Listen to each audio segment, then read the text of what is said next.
चलिए यहाँ पे जो जावास्क्रिप्ट है, जावास्क्रिप्ट के अंतर्गत अगला जो टॉपिक है वो हमारे पास में एरे है। एरे का मतलब होता है वेरिएबल का समूह। अब वेरिएबल मतलब जैसे मान लो सिंगल सिंगल व्यक्ति काम करे तो उसको हम सिंगल वेरिएबल बोल सकते हैं, पर अगर ग्रुप में व्यक्ति आ जाए और उस ग्रुप का एक नाम दे दिया जाए तो उस ग्रुप के नाम को हम क्या बोलेंगे, उसको एरे बोल सकते हैं। ऐसे ही यहाँ पे अगर बात करें हम जावास्क्रिप्ट में या फिर कोई अदर प्रोग्रामिंग में, एक से अधिक वेरिएबल को हम एक ग्रुप में डाल देते हैं। ग्रुप में मतलब जैसे नंबर वाला है तो नंबर वाले एक से अधिक वेरिएबल हो गए, उसके एक से अधिक वैल्यू हमने एक साथ जोड़कर एक वेरिएबल बना दिए जिसे हमने एरे बोले। डेट वाला है डेट के लिए, स्ट्रिंग है स्ट्रिंग के लिए, तो उसको हमने क्या बोले, एरे। तो एरे वन डायमेंशनल भी होता है, टू डायमेंशनल भी होता है, तो हम यहाँ पे सिंगल एरे का उपयोग करना देखेंगे, ठीक है, ताकि आपको जो है बेसिक क्लियरिटी यहाँ पे मिल सके। तो चलिए एरे उपयोग करने के लिए करना क्या पड़ता है, जैसे वेरिएबल हम लेते हैं VAR और यहाँ EMP हमने ले लिए। नॉर्मली हम जो है यहाँ पे इक्वल लगा कर क्या दे देते हैं, ये देखिए स्क्वायर ब्रैकेट लिए और हमने सेमीकोलन लगाए, अंदर हम दे देते हैं एम्प्लॉय के नाम, जैसे वैल्यू 1 वैल्यू 2 वैल्यू 3, इस प्रकार से हम यहाँ पे दे सकते हैं। तो डबल कोट के अंदर क्या दे देते हैं, जैसे हम जो है सोनू दे देते हैं और उसके अलावा हम कॉमा लगाते जाते हैं, कॉमा लगा मोनू दे देते, ठीक है, और यहाँ पे कॉमा लगा कर हम दे देते हैं गोलू, ठीक। सोनू मोनू गोलू किसके नाम है, एम्प्लॉय के। अब मुझे बताइए वेरिएबल एम्प्लॉय अगर हम वेरिएबल के तौर पे यूज़ करते तो एक ही वैल्यू स्टोर करता, पर हमने कैसे स्टोर करे, इक्वल लगा हमने 3 वैल्यू दे दी। किस टाइप की है, ये स्ट्रिंग टाइप की है। तो एक ही प्रकार के वेरिएबल का समूह क्या कहलाता है, एरे। ये हम समझ सकते हैं।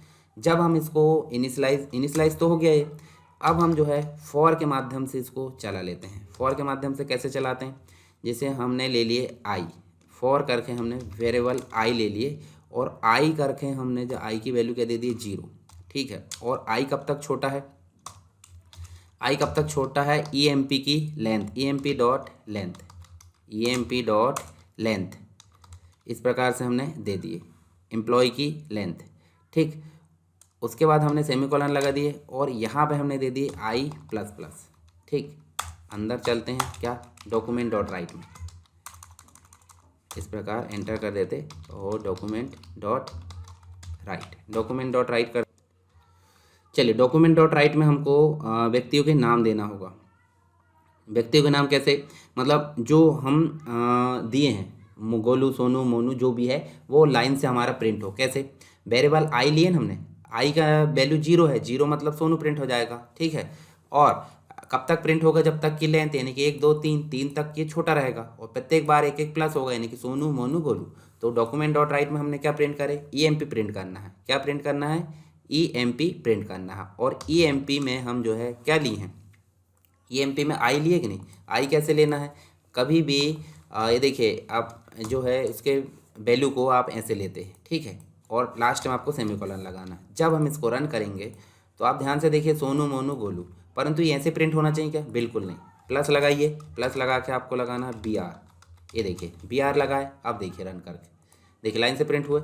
यदि हम यहाँ पे गोलू की जगह एक और दे देते हैं राहुल, ये देखिए, और इसको हम जो है रन करते हैं तो देखिए सोनू मोनू गोलू राहुल, सोनू मोनू गोलू राहुल, ये देखिए 4 आ गए।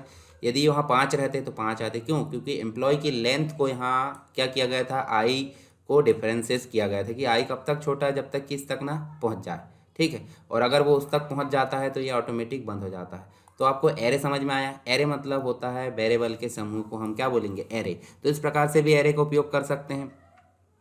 यदि हम दूसरे मेथड से करना चाहें तो वो भी हम जो है न्यू के माध्यम से एरे का उपयोग कर सकते हैं। कैसे करेंगे, चलिए न्यू के माध्यम से बताता हूँ, इसको मैं हटा देता हूँ।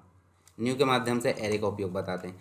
तो VAR करके हमने क्या लिए हैं, VAR करके हम एक आई ले लेते हैं, ठीक है। आई हम नॉर्मली ले लेते हैं, नॉर्मली क्यों, अभी हमने आई का उपयोग करे थे।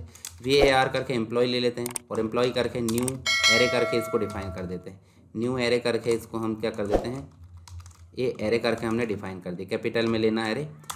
और EMP अगर 0 है, मतलब देखिए कभी भी इंडेक्स वैल्यू, मतलब एरे कभी भी 0 से शुरू होता है और इंडेक्स वैल्यू कैसे लिखी जाती है, स्क्वायर ब्रैकेट में, और 0 में हम दे देते हैं क्या, सोनू, इस प्रकार दे देते हैं।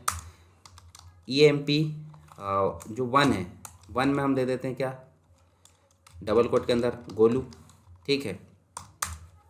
इसके अलावा EMP जो 2 है वहाँ क्या दे देते हैं, मोनू। इनको थोड़ा बड़ा कर देते, अच्छा नहीं लगेगा, गुस्सा हो जाएंगे, है ना। ये देखिए सोनू, गोलू, मोनू, इस प्रकार हम दे देते हैं। मतलब इंडेक्स वैल्यू 2 तक आ गई, यानी 3 वैल्यू हो गई। और जब हम इनको प्रिंट कराएंगे, प्रिंट कैसे कराओगे आप, फिर वही फॉर लूप से, वही फॉर के अंदर आप आई को ले लो और आई की वैल्यू कर दो 0, यानी कि आई की वैल्यू क्या है 0। और आई कब तक छोटा है, जब तक कि वो EMP की लेंथ तक ना पहुंच जाए, ये देखिए। और उसके बाद आई जो है प्लस प्लस होना चाहिए, इस प्रकार, ठीक। ब्रैकेट स्टार्ट एंड और डॉक्यूमेंट डॉट राइट में क्या प्रिंट कर दो, EMP आई प्रिंट कर दो। और मैंने बताया था क्या, BR लगाना जरूरी है आपको, क्यों, क्योंकि अलग अलग प्रिंट होना चाहिए। ये देखिए, और लास्ट में सेमीकोलन। कैसे, वेरिएबल आई लिए, क्यों लिए, क्योंकि फॉर लूप में लगाना था, वहाँ भी ले सकते थे, कोई दिक्कत नहीं, आप ऐसे भी ले सकते हैं। चलिए इसको मैं हटा देता हूँ, ज़्यादा कन्फ्यूज़न वाली स्थिति नहीं होना। EMP एक लिए एरे, क्यों, क्योंकि एरे को इनिशलाइज करने न्यू कीवर्ड से। EMP इंडेक्स 0 में हमने सोनू दे दिए, इंडेक्स 1 में हमने गोलू दे दिए, 2 में हमने ले ली। वेरिएबल आई कब छोटा, मतलब आई की वैल्यू दे दी 0, और आई कब तक छोटा, जब तक कि लेंथ तक ना पहुंच जाए इसकी। कब तक लेंथ है, 2 तक, और प्रत्येक बार में आई प्लस हो। तो आई यहाँ प्रिंट हो रहा है एम्प्लॉय के साथ में, तो एम्प्लॉय तो प्रिंट हो रहा है, परंतु आई क्या है, इंडेक्स वैल्यू है, तो ये प्रिंट हो रहा है। चलिए रन करके देखो, ये देखिए अनडिफाइंड, ये अनडिफाइंड क्यों बोल रहा है ऐसा। देखिए यहाँ पे हमने जो है सेमीकोलन यहाँ पे ये हटा दो, और हटाने के बाद हम देखिए फिर से रन करते हैं। क्या क्या लिए हमने, देखिए वेरिएबल एम्प्लॉय लिए, एक वेरिएबल लिए एम्प्लॉय, जो कि न्यू एरे के नाम से इनिशियलाइज हो गया, ठीक है। इनिशियलाइज मतलब उसको डिक्लेयर कर दी हमने सही रूप में। इनिशियलाइज करने के लिए हमने देखिए इंडेक्स वैल्यू, मतलब कितने कंटेंट उसके अंतर्गत लेना, वो इंडेक्सिंग के ऊपर डिपेंड करता है। 0 में हमने लिए क्या, सोनू, फिर 1 2, और उसके बाद हमने जो है फॉर को यहाँ पर क्या कर लिए, फॉर को डिफाइन कर लिए। फॉर लूप हमने इसके पहले पढ़े, और यहाँ पे हमने इसको डॉक्यूमेंट के साथ में प्रिंट कर दिए। तो देखिए सोनू, गोलू, मोनू। यदि मान लो हम यहाँ पे क्या करते हैं, एक और बढ़ा दो, जैसे हमने एम्प्लॉय और यहाँ पे EMP करके हमने 3 कर लिए, और 3 के बाद हमने दे दिए राहुल, इस प्रकार, और सेमीकोलन से इसको बंद कर दो। अब यहाँ देखो जरा क्या परिवर्तन होता है, रन करके देखते हैं। तो देखिए 4 आ गए। तो इस प्रकार से देखिए, एक तो हमने डायरेक्टली यहाँ डिफाइन कर दिए थे, एक तो न्यू कीवर्ड से हमने ली हैं, मतलब न्यू करके इनिशलाइज कर ली हैं। अब यहाँ पे एक और बात होती है कि न्यू करके हम डायरेक्टली ले सकते हैं, कैसे।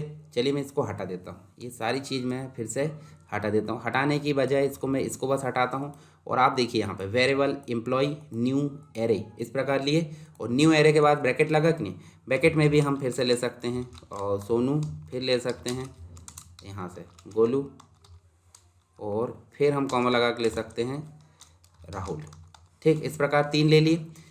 अब देखिए ध्यान से, हमने न्यू करके एरे लिए, और एरे में हमने डायरेक्टली यहीं पे वैल्यू दे दी है, और वैल्यू देने के बाद हमने डायरेक्टली फॉर लूप लगाए, फॉर लूप लगा के हम जो है प्रिंट कर लेते हैं। तो देखिए ये तरीका भी हमारा काम करेगा, क्यों, क्योंकि हमने जो है इस प्रकार से भी, देखिए एक तो हमने सिंपल एरे लिए थे, डायरेक्टली हमने वैल्यू लेकर उसको प्रिंट कर दी थी।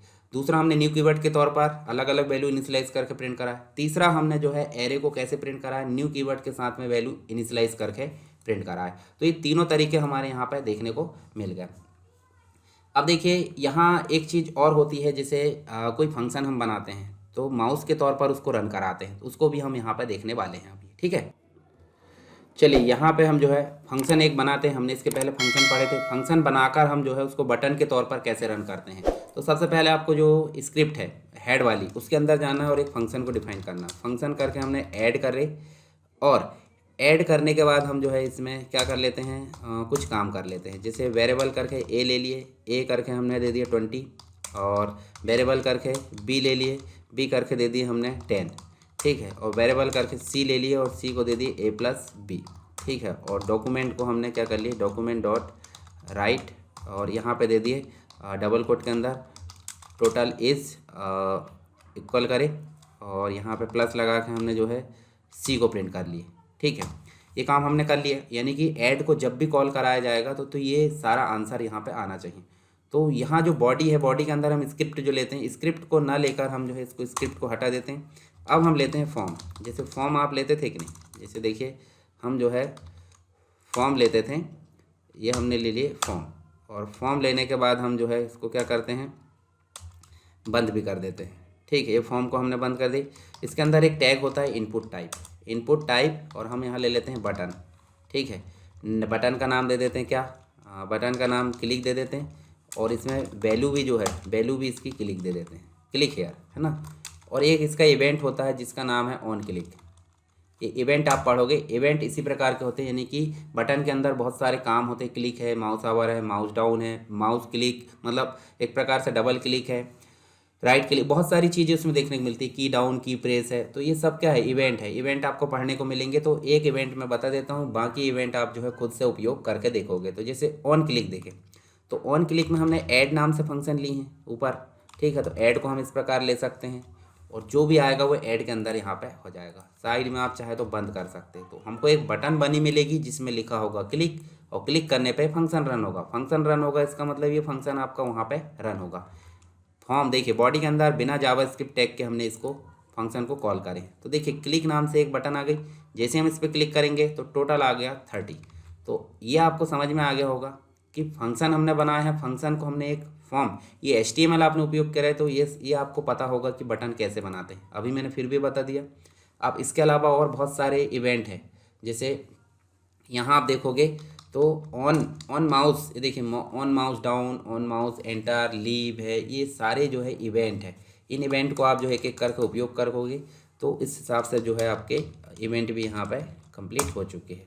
ठीक है, तो इनको आप उपयोग करके देखिए। और जावास्क्रिप्ट हमारा जो है यहाँ पे बेसिक रूप से सारी चीज़ें हमने कंप्लीट करके देख ली है। ठीक है, तो आप इनको जो है प्रैक्टिस करिए, और इसके अलावा कोई दिक्कत आती है तो आप मुझे जो है कमेंट करके बता सकते हैं। जैसे मैंने इवेंट आपको बताया, तो इवेंट देखिए, mouse event, mouse form event है, कीबोर्ड इवेंट है, ये सब इवेंट आपको देखने को मिलते हैं, जिसमें हमने देखे माउस क्लिक यहाँ पे देख लिए। अब इसके बाद जो है आगे की जो टॉपिक है वो बाद में हम देखेंगे। तो चलिए मिलते हैं नेक्स्ट टॉपिक के साथ में, तब तक के लिए जय हिंद।